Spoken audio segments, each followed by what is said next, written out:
It seemed the matter of who would pay for the THAAD missile defense battery was settled after the South Korean and U.S. national security advisors spoke on the phone on Sunday.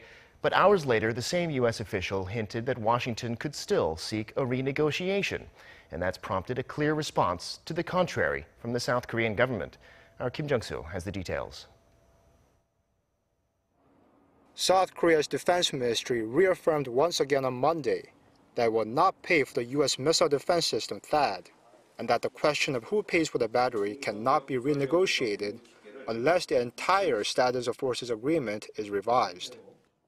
The issue of who pays for THAAD has already been finalized and is also stipulated in the status of forces agreement. This can't be renegotiated. The ministry was responding to comments by U.S. President Donald Trump, who said Friday that South Korea should pay for the THAAD battery at a cost of about $1 billion, comments deemed by many as misinformed. On Sunday, South Korea's National Security Advisor Kim Jung-soo and his U.S. counterpart H.R. McMaster spoke by phone to clear up the confusion, which ironically only created more confusion. According to the presidential office of Cheongwade, McMaster had reportedly reassured Kim that the U.S. would stand by the current deal. McMaster affirmed that in an interview with Fox News on Sunday, saying he had told Kim that the U.S. would adhere to its word.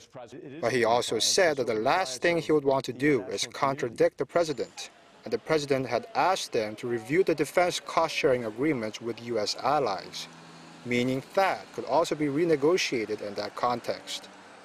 The defense ministry also responded to growing speculation by the South Korean media that the U.S. will try to use the THAAD deployment as a bargaining chip to force Seoul to contribute more to the cost of stationing American troops on the peninsula. Under current agreements, South Korea is required to contribute to labor cost sharing, construction, and logistics.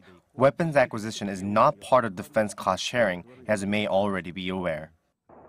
Preliminary procedures for defense cost sharing negotiations are expected to begin near the end of the year.